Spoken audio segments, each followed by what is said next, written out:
Oye, y dándole ya para finalizar justamente el deterioro cognitivo, otro tema bastante importante y que, por ejemplo, ayer llegó una niña, muy frecuente es la migraña, por ejemplo, no sé, eso es, bueno, no sé qué tan pan nuestro de cada día te llegue a ti, pero conmigo en medicina interna es muy frecuente que lleguen, no niños, me refiero a niños 15, 16, 18, o adultos mayores o jóvenes, ¿no? Adultos jóvenes, dolor de cabeza.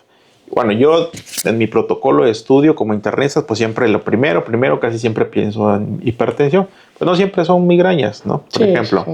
Sí. Ahora, en cuanto al abordaje de la migraña, ¿qué tanta frecuencia tienes tú de consulta de primera vez como neurólogo? No, la verdad es que es siempre, todos los días. La migraña, para los neurólogos, la migraña, las cefaleas tensionales, sí, es la que paga el carro, la escuela, todo, ¿no? es el pan de cada día. Sobre todo en general los dolores de cabeza, ¿no? Aquí la clave de si es migraña o no, pues es justamente eso, ¿no? Ahí es donde viene ya la jiribilla, diría el residente la otra vez, ¿no? Oye, por ejemplo, ya ha cambiado, ¿no? Muchas situaciones de la migraña, pero como dar una definición en general, ¿cómo la podemos definir? Ok, la migraña es una cefalea vascular y tiene que cumplir sus criterios a como están en la ICH o ICDH, ¿sí? Que es la Clasificación Internacional de Cefaleas. Que es decir, tiene que ser un dolor, sí puede ser holocraniano, es decir, de los dos lados. De los dos, sí. Realmente hasta 40% es de los dos lados, pero pues los criterios dicen que sea hemicraniana, pulsátil, unilateral, ¿sí? Que tenga sono y fotofobia, ¿sí? Que tenga náuseas o vómitos y que se incremente al ejercicio. Aquí es importante saber que es incremento al ejercicio, no a la maniobra de Valsalva, que es distinto. Ya. ¿Verdad? Sí, porque por ejemplo, en la literatura así lo marcaban, ¿no? Anteriormente, que se agache, ¿no? O sea, así decía, si se agacha, que es como un Valsalva, y le duele, o sea, bueno, se exacerba el dolor. Sobre todo que sea el ejercicio. Lo que pasa es que ahí es donde nosotros sí tenemos... O era mala traducción a lo mejor. Como médicos, así es, como médicos mala traducción del inglés al español. Como médicos sí tenemos que distinguir las banderas rojas, porque con una que tenga seguramente no es migraña, aunque parezca migraña. Sí, claro, con eso. Sí, es decir, pues tenemos que ver que no haya algún dato de focalidad, es decir, parálisis de piernas, brazos, el dato de focalidad que ustedes gusten, que no haya fiebre. Me ha tocado ver dengues catalogadas como migraña, bueno, ¿sí? Que no tenga justamente algún síntoma sistémico. Me ha tocado ver enfermedades reumatológicas, lupus, por ejemplo, que se diagnostican como migraña, pero pues realmente y debutan como neurolupus, ¿no? Y tienen síntomas sistémicos. Pues. Ya. Entonces, por ejemplo, anteriormente, o no sé si todavía está la clasificación por funcionalidad, o sea, que lo define como con aura y sin aura, sí, ¿no? Sí, todavía existe. Entonces, aura y sin aura. Y después había... dentro del protocolo de aura o sin aura venía el otro subtipo que dices tú y que cumpla un criterio, que la luz le moleste, que tenga náuseas o vómito, que al hacer ejercicio se exacerbe el dolor. Sigue siendo la misma definición. Sí, realmente sigue siendo la misma. Y el dolor unilateral, ¿no? La diferencia entre los criterios de migraña con aura y sin aura son los eventos. Es decir, una tiene que ser más de 2 eventos y la otra tiene que ser 5 más. Más o menos. Ajá. Entonces, realmente, y pues obviamente que el aura tenga un aura, que es un fenómeno sensitivo.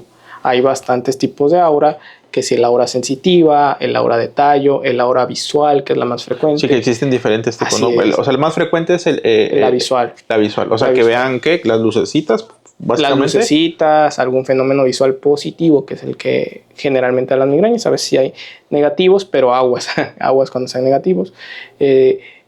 Sobre todo hay algo que también que se llama, por ejemplo, espectro de fortificación, que es como un empedrado. Ahí los internos o residentes que nos estén viendo pues pueden buscarlo y van a ver cómo es un espectro de fortificación, que es literalmente como un empedrado en el campo visual. Y así es. O sea, empedrado te refieres como adoquines, así como piedra. Sí, ajá, exacto. Los pacientes comienzan a notar la imagen borrosa y como con un empedrado. Ese espectro, por ejemplo, es muy famoso en la migraña retiniana. Pero entonces, todos estos tipos de aura pues son, digo, de la más frecuente, que es la visual, hasta la de tallo, que es la más infrecuente. ¿Qué puede dar la de tallo? Puede dar semejarse a un vértigo central, diplopia incluso, ¿sí? Todo lo que prácticamente algunas de las modalidades que lleva el tallo, ¿sí? Entonces, que esta justamente es una aura un poco peligrosa. Sí, porque pues hacer el diagnóstico diferencial, a lo mejor sí se está deseando, ¿no? Exacto. Bueno, si llega a cierto hospital que no va a decir su nombre, pues lo van a trombolizar, ¿no? Aquí es importante la temporalidad. Algo que acabas de decir es también otro tip. El tiempo. El tiempo, exactamente. Así es. El aura jamás debe de durar. Generalmente el aura debe de preceder o acompañarse con el dolor de cabeza. Me ha tocado, así como dices tú, no, pues es que me dijeron que tenía un aura y duró 8 horas, ¿no? Sí, el aura no debe durar más de una hora. Estar bien drogada, mija, ¿no? Así es. Si dura más de una hora, créeme que no es un aura, es otra cosa. Y si realmente no se descarta todo y todo, se cataloga como aura prolongada. Pero es un factor de riesgo para otras enfermedades, dentro de ellas un infarto. O sea, un aura prolongado es, sí. O sea, es una red flag también. Sí, o sea, exacto. No debe durar el aura más de 60 minutos. Así lo dice la literatura. Una hora como máximo. Exacto. Porque por ejemplo, ¿y el que no tiene aura? ¿Cómo? ¿Y los que no presentan aura, no, qué onda? Los que no presentan aura pues no tienen esos fenómenos de focalidad, por así decirlo. Entonces, esos fenómenos sensitivos. Entonces, o sea, se presenta la cefalea de otra manera. Básicamente, nada más es como el dolor, por así mencionarlo, etcétera. Y de hecho el riesgo es menos, porque realmente el problema de la migraña con aura es que se dice en la literatura que incrementa un poquito el riesgo de cardiovascular o el riesgo de desarrollar una complicación, ¿sí? Entre las complicaciones pues tenemos el famoso estado migrañoso, que es los pacientes que hasta acaban en urgencias, sí, claro. O sea, el ataque migrañoso, básicamente el ataque, ¿no? El que dicen el ataque, es que tengo ataque de migraña. O incluso el infarto migrañoso, ¿sí? Que o sea, sí puedes tener EBC secundario, ¿ah? Sí, de hecho hay algunos genes que incluso pues por ahí mezclan o relacionan la migraña con algunas otras enfermedades. Independientemente de la edad. Riesgo, independientemente de la edad, dependiendo del tipo de migraña, ¿verdad? Y obviamente, por ejemplo, si tiene una aura prolongada, aguas, seguramente es otra cosa, ¿sí? Oye, y cuanto a la cronicidad que hablas y lo agudo, por ahí se menciona y muchas veces se confunden. Por ejemplo, la otra vez llegó una paciente que me decía, es que a mí siempre me da dolor de cabeza, pero porque yo vivo muy estresada. Trabajo mucho, mis hijos no sé qué, y etcétera. Y frecuentemente se toman X medicamentos, ¿no? AINES, bla, bla, bla. Entonces, en cuanto al tiempo, ¿cuándo podemos decir que un paciente tiene migraña crónica? O a veces no es migraña, solamente es una cefalea, o si es el estrés. ¿Cuál sería el corte para decir que es un evento agudo, por ejemplo, de primera vez, o que sí es un paciente que ya tiene migraña crónica? Bueno, en un paciente de primera vez sería un poquito difícil porque tiene que tener los 5 eventos que dijimos, pero sí, está el crónico, que es más de 3 meses, y el episódico, ¿sí? Que es menos de 15 días, ¿sí?